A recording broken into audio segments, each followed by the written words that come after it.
नमस्कार। सुनो कहानी श्रृंखला के अंतर्गत प्रस्तुत है कहानी दूसरा देवदास, जिसकी लेखिका हैं ममता कालिया जी। हर की पौड़ी पर सांझ कुछ अलग रंग में उतरती है। दिया बाती का समय या कह लो आरती की बेला। 5 बजे जो फूलों के दोने 1-1 रुपए के बिक रहे थे, इस वक्त 2-2 के हो गए हैं। भक्तों को इससे कोई शिकायत नहीं। इतनी बड़ी बड़ी मनोकामना लेकर आए हुए हैं। 1-2 रुपए का मुंह थोड़े ही देखना है। गंगा सभा के स्वयंसेवक खाकी वर्दी में मुस्तैदी से घूम रहे हैं। वे सबको सीढ़ियों पर बैठने की प्रार्थना कर रहे हैं। शांत होकर बैठिए, आरती शुरू होने वाली है। कुछ भक्तों ने स्पेशल आरती बोल रखी है। स्पेशल आरती यानी 101 या 151 रुपए वाली। गंगा तट पर हर छोटे बड़े मंदिर पर लिखा है गंगा जी का प्राचीन मंदिर। पंडित गण आरती के इंतजाम में व्यस्त हैं। पीतल की नीलांजलि में सहस्र बत्तियां घी में भिगोकर रखी हुई हैं। सबने देसी घी के डब्बे अपनी ईमानदारी के प्रतीक स्वरूप सजा रखे हैं। गंगा की मूर्ति के साथ साथ चामुंडा, बाल कृष्ण, राधा कृष्ण, हनुमान, सीताराम की मूर्तियों की श्रृंगार पूर्ण स्थापना है। जो भी आपका आराध्य हो चुन लें। आरती से पहले स्नान। हर हर बहता गंगा जल निर्मल नीला निष्पाप। औरतें डुबकी लगा रही हैं। बस उन्होंने तट पर लगे कुंडों से बंधी जंजीरें पकड़ रखी हैं। पास ही कोई ना कोई पंडा जजमानों के कपड़ों लत्तों की सुरक्षा कर रहा है। हर एक के पास चंदन और सिंदूर की टोकरी है। मर्दों के माथे पर चंदन तिलक और औरतों के माथे पर सिंदूर का टीका लगा देते हैं पंडे। कहीं कोई दादी बाबा पहला पोता होने की खुशी में आरती करवा रहे हैं, कहीं कोई नई बहू आने की खुशी में। अभी पूरा अंधेरा नहीं घिरा है, गोधूली की बेला है। यकायक सहस्र दीप जल उठते हैं। पंडित अपने आसन से उठ खड़े होते हैं। हाथ में अंगोछा लपेट के पंचमंजली नीलांजलि पकड़ते हैं और शुरू हो जाती है आरती। पहले पुजारियों के भर्राए गले से संवेद स्वर उठता है। जय गंगे माता, जो कोई तुझको ध्याता, सारे सुख पाता, जय गंगे माता। घंटे घड़ियाल बजते हैं। मनौतियों के दिए लिए हुए फूलों की छोटी छोटी किश्तियां गंगा की लहरों पर इठलाती हुई आगे बढ़ती हैं। गोताखोर दोने पकड़ उनमें रखा चढ़ावे का पैसा उठाकर मुंह में दबा लेते हैं। एक औरत ने 21 दोने तैराए हैं। गंगा पुत्र जैसे ही एक दोने से पैसा उठाता है, औरत अगला दोना सरका देती है। गंगा पुत्र उस पर लपकता है कि पहले दोने की दीपक से उसके लंगोट में आग की लपट लग जाती है। पास खड़े लोग हंसने लगते हैं, पर गंगा पुत्र हतप्रभ नहीं होता। वह झट गंगा जी में बैठ जाता है। गंगा मैया ही उसकी जीविका और जीवन है। इसके रहते वह 20 चक्कर मुंह भर भर रेजगारी बटोरता है। उसकी बीवी और बहन कुशा घाट पर रेजगारी बेचकर नोट कमाती हैं। 1 रुपए के 85 पैसे, कभी कभी 80 भी देती हैं, जैसा दिन हो। पुजारियों का स्वर थकने लगता है तो लता मंगेशकर की सुरीली आवाज लाउड स्पीकरों के साथ सहयोग करने लगती है और आरती में यकायक एक स्निग्ध सौंदर्य की रचना हो जाती है।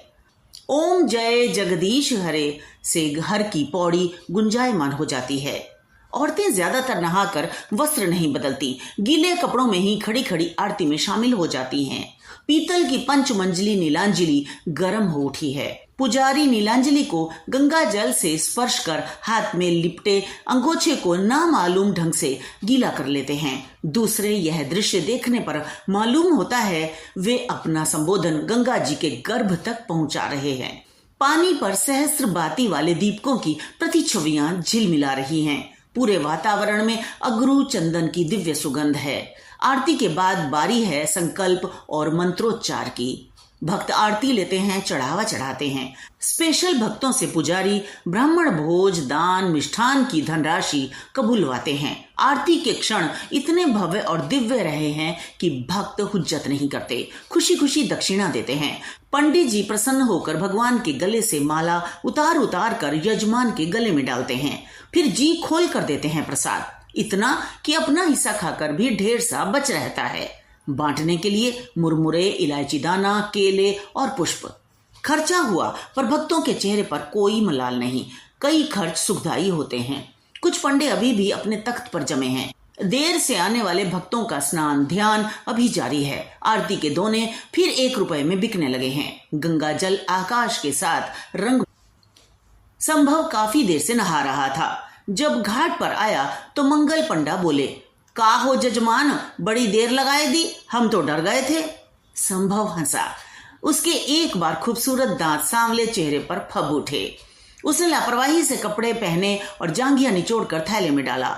जब वह कुर्ते से पहुंचकर चश्मा लगा रहा था, पंडे ने उसके माथे पर चंदन तिलक लगाने को हाथ बढ़ाया। ओहो, उसने चेहरा हटा लिया तो मंगल पंडा ने कहा, चंदन तिलक के बगैर स्नान अधूरा होता है बेटा। संभव ने चुपचाप तिलक लगवा लिया। वह वापस सीढ़ियां चढ़ ही रहा था कि पौड़ी पर बने एक छोटे से मंदिर के पुजारी ने आवाज लगाई, अरे दर्शन तो करते जाओ। संभव ठिठक गया। उसकी इन चीजों में नियमित आस्था तो नहीं थी, पर नानी ने कहा था मंदिर में 20 आने चढ़ा कर आना। संभव ने कुर्ते की जेब में हाथ डाला। 1 रुपए का नोट तो मिल गया। चवन्नी के लिए उसे कुछ प्रयत्न करना पड़ा। चवन्नी जेब में नहीं थी। संभव ने थैला खखोरा। पुजारी ने उसकी परेशानी ताड़ ली। इधर आओ, हम दें रेजगारी। संभव ने चेपते हुए 1 का नोट जेब में रखकर 2 का नोट निकाला। पुजारी जी ने चरणामृत दिया और लाल रंग का कलावा बांधने के लिए हाथ बढ़ाया। संभव का ध्यान कलावे की तरफ नहीं था। वह गंगा की छटा निहार रहा था। तभी एक और दुबली नाजुक सी कलाई पुजारी की तरफ बढ़ाई। पुजारी ने उस पर कलावा बांध दिया। उस हाथ ने थाली में 5.25 रुपए रखे। लड़की अब बिल्कुल बराबर में खड़ी आंख मूंद कर अर्चन कर रही थी। संभव ने यकायक मुड़कर उसकी ओर गौर किया। उसके कपड़े एकदम भीगे हुए थे, यहाँ तक कि उसके गुलाबी आंचल से संभव के कुर्ते का एक कोना भी गीला हो रहा था। लड़की के लंबे गीले बाल पीठ पर काले चमकीले शॉल की तरह लग रहे थे। दीपकों के नीम उजाले में, आकाश और जल की सांवली संधि बेला में लड़की बेहद सौम्य, लगभग कांस्य प्रतिमा लग रही थी। लड़की ने कहा, पंडित जी, आज तो आरती हो चुकी, क्या करें, हमें देर हो गई। पुजारी ने उत्साह से कहा, इससे क्या, हम ही यहाँ कराए दें। का कराना है, संकल्प, कल्याण मंत्र, आरती, जो कहो। नहीं, हम कल आरती की बेला आएंगे, लड़की ने कहा। संभव इंतजार में खड़ा था कि पुजारी उसे 75 पैसे लौटाए, लेकिन पुजारी भूल चुका था। जाने कैसे पुजारी ने लड़की के हम को युगल अर्थ में लिया कि उसके मुंह से अनायास आशीष निकली, सुखी रहो, फूलो फलो, जब भी आओ साथ ही आना, गंगा मैया मनोरथ पूरे करें। लड़का और लड़की दोनों अकबक आ गए। लड़की झिटक कर दूर खड़ी हो गई। लड़के को तुरंत वहां से चल पड़ने की जल्दी हो गई। शायद उनकी चप्पलें एक ही रखवाले के यहाँ रखी हुई थीं। टोकन देकर चप्पलें लेते समय दोनों की निगाहें एक बार फिर टकरा गईं। आंखों का चकाचौंध अभी मिटा नहीं था। संभव आगे बढ़कर कहना चाहता था, देखिए, इसमें मेरी कोई गलती नहीं थी, पुजारी ने गलत अर्थ ले लिया। लड़की कहना चाहती थी, आपको इतना पास नहीं खड़े होना चाहिए था। लड़की ने अपना होंठ दांतों में दबाकर छोड़ दिया। भूल तो उसी की थी, बाद में तो वही आई थी। अंधेरे से घबराकर कहां कितनी पास खड़ी हुई उसे कुछ खबर नहीं थी, लेकिन बातचीत के लायक दोनों की मानव स्थिति नहीं थी, पहचान भी नहीं। दोनों ने नजरें बचाते हुए चप्पलें पहनी। लड़की घबराहट में ठीक से चप्पल पहन नहीं पाई, थोड़ी सी अंगूठे में अटकाकर ही आगे बढ़ गई। संभव ने आगे लपक कर देखना चाहा कि लड़की किस तरफ गई। वह घाट की भीड़ को काटता हुआ सब्जी मंडी पहुंच गया। हर की पौड़ी और सब्जी मंडी के बीच अनेक घुमावदार गलियां थीं। लड़का देख नहीं पाया लड़की कहाँ ओझल हो गई। नानी का घर करीब आ गया था, लेकिन लड़का घर नहीं गया। वह वापस अनदेखी गलियों में चक्कर लगाता रहा। उसने चूड़ी की समस्त दुकानों पर नजर दौड़ाई। हर दुकान पर भीड़ थी, पर एक भीगी गुलाबी आकृति नहीं थी। आखिर भटकते भटकते संभव हार गया। पस्त कदमों से वह घर की ओर मुड़ा। नानी ने द्वार खोलते हुए कहा, कहाँ रह गए थे लल्ला? मैं तो जी में बड़ा कांप रही थी। तुझे तो तैरना भी ना आवे, कहीं पैर फिसल जाता तो मैं तेरी माँ को कौन मुंह दिखाती। संभव कुछ नहीं बोला। थैला तख्त पर पटक पैर धोने नल के पास चला गया। नानी बोली, ब्यालू कर ले। संभव फिर नहीं बोला। नानी की आदत थी एक बात को कई कई बार कहती। संभव तख्त पर लेट गया। नानी ने कहा, थक गया ना? अरे तुझे मेले ठेले में चलने की आदत थोड़े ही है। कल बैसाखी है, इसलिए भीड़ बहुत बढ़ गई है। अभी तो कल देखना, तिल धरने की जगह नहीं मिलेगी पौड़ी पर। चल उठ, खाए बे को खा ले। मुझे भूख नहीं है, संभव ने कहा और करवट बदल ली। अरे क्या हो गया? स्नान के बाद भी भूख ना आए चमकी? तभी ना इतनी सीख सलाई दे ही है। मैंने सबिता से पहले ही कही थी, इसे अकेले ना भेज, यहाँ जी ना लगे इसका। नानी पास खड़े खटोले पर अधलेटी हो गई। उम्र के साथ साथ नानी की काया इतनी संक्षिप्त हो गई थी कि वे फैल पसर कर सोती तो भी उनके लिए खटोला पर्याप्त था, पर उन्हें सिकुड़कर गठरी बनकर सोने की आदत थी। गंगा को छूकर आती हवा से आंगन काफी शीतल था। ऊपर से नानी ने रोज की तरह शाम को चौक धो डाला था। नींद और स्वप्न के बीच संभव की आंखों में घाट की पूरी बात उतर आई। लड़की का आंख मूंद कर अर्चना करना, माथे पर भीगे बालों की लट, कुर्ते को छूटता उसका गुलाबी आंचल और पुजारी से कहता उसका सौम्य स्वर, हम कल आएंगे। संभव की आंख खुल गई। यह तो वह भूल ही गया था। लड़की ने कल वहां आने का वचन दिया था। संभव आशा और उत्साह से उठ बैठा। नानी को झकझोरते हुए बोला, नानी नानी चलो खा ले, मुझे भूख लगी है। नानी की नींद झूले के समान थी, कभी गहरी कभी उथली। उथले छोटे में उन्हें देवते की सुध आई। वे रसोई से थाली उठा लाई। संभव ने बहुत मगन होकर खाना शुरू किया। वाह नानी, क्या आलू टमाटर बनाया है। माँ तो ऐसा बिल्कुल नहीं बना सकती। ककड़ी का रायता मुझे बहुत पसंद है। खाते खाते संभव को याद आया, आशीर्वचन की दुर्घटना तो बाद में घटी थी। वह कौर हाथ में लिए बैठा रह गया। उसकी आंखों के बीच आगे कुछ घंटे पहले का सारा दृश्य घूम गया। पुजारी का वह मंत्रोच्चार जैसा पवित्र उद्गार, सुखी रहो, फूलो फलो, सारे मनोरथ पूरे हों, जब भी आओ साथ ही आना। लड़की का चिहुकना, छिटक कर दूर खड़े होना, घबराहट में चप्पल भी ठीक से ना पहन पाना और आगे बढ़ जाना। संभव ने विचलित स्वर में कहा, मुझे भूख ना है, मैं तो यूं ही उठ बैठा था। सारी रात संभव की आंखों में शाम मंडराती रही। उसकी ज्यादा उम्र नहीं थी, इसी साल एमए पूरा किया था। अब वह सिविल सर्विसेज प्रतियोगिताओं में बैठने वाला था।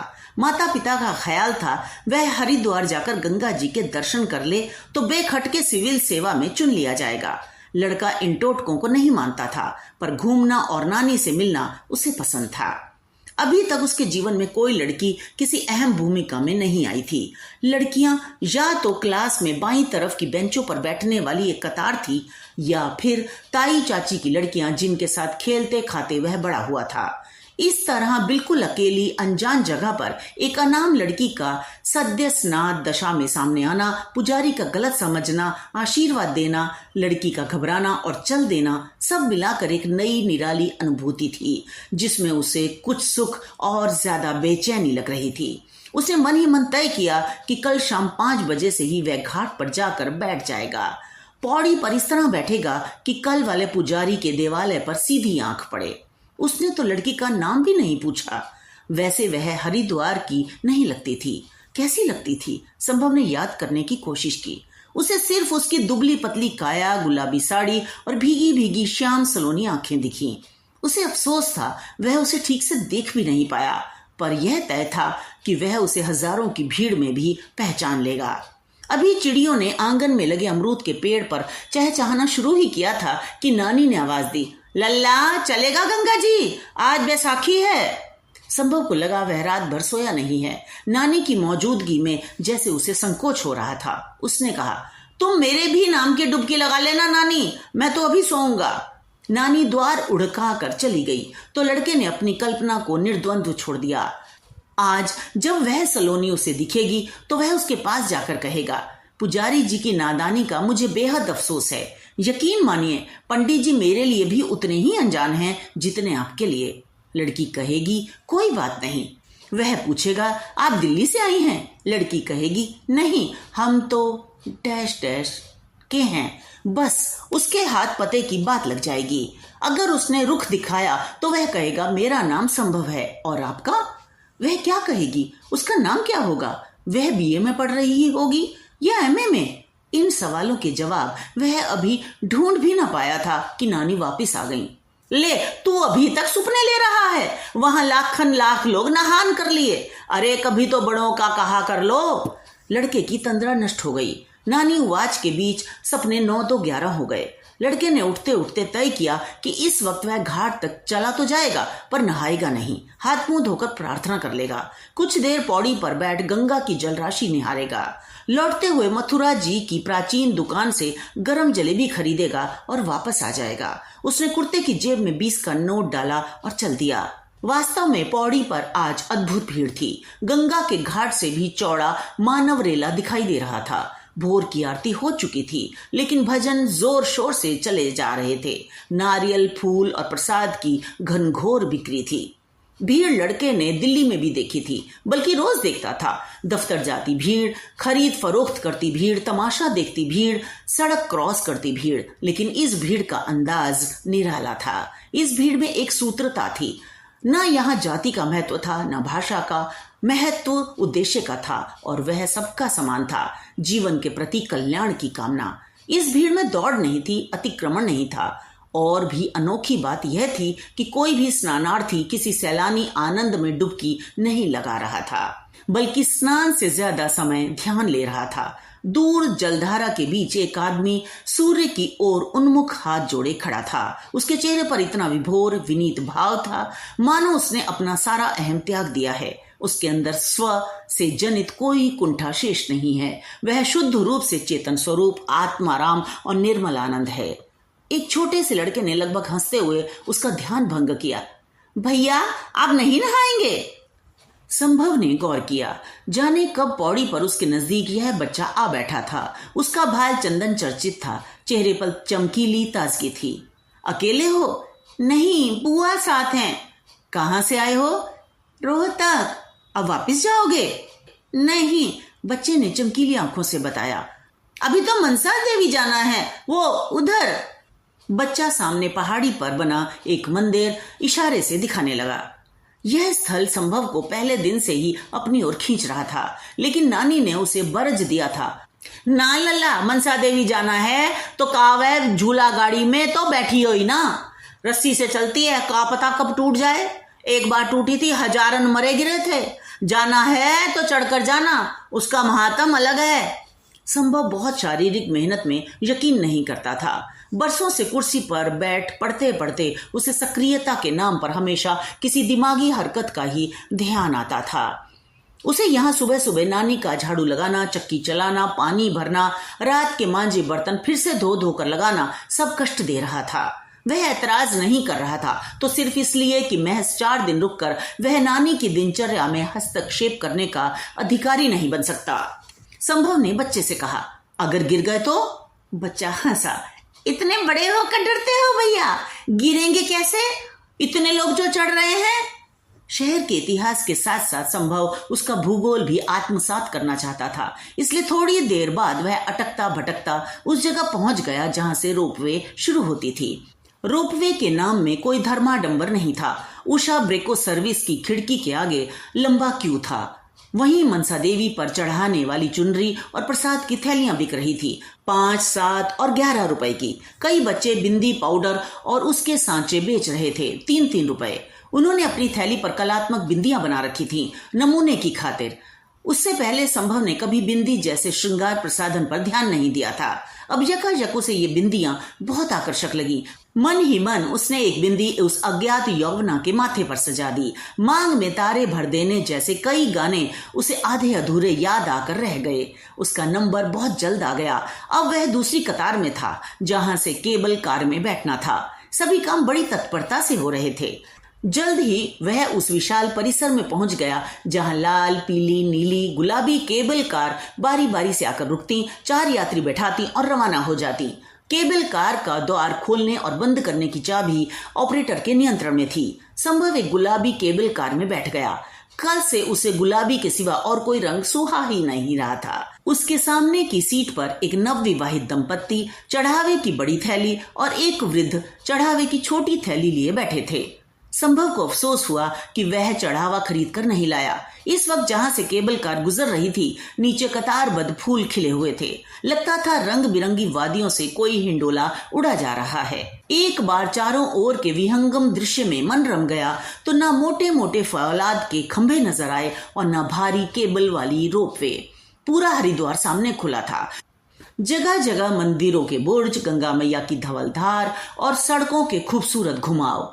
नीचे सड़क के रास्ते चढ़ते हांफते लोग, लिम्का की दुकानें और नाम अनाम पेड़। बहुत जल्द उनकी केबल कार मनसा देवी के द्वार पर पहुंच गई। यहाँ फिर चढ़ावा बेचने वाले बच्चे नजर आए। संभव ने एक थैली खरीद ली और सीढ़ियां चढ़कर प्रांगण में पहुंच गया। नाम मनसा देवी का था, पर वर्चस्व सभी देवी देवताओं का मिला जुला था। एकदम मंदिर के प्रकोष्ठ में चामुंडा रूप धारिणी मनसा देवी स्थापित थीं। व्यापार यहाँ भी था। मनोकामना के हेतुक लाल पीले धागे ₹1.25 में बिक रहे थे। लोग पहले धागा बांधते, फिर देवी के आगे शीश नवाते। संभव ने भी पूरी श्रद्धा के साथ मनोकामना की, गांठ लगाई, सिर झुकाया, नैवेद्य चढ़ाया और वहां से बाहर आ गया।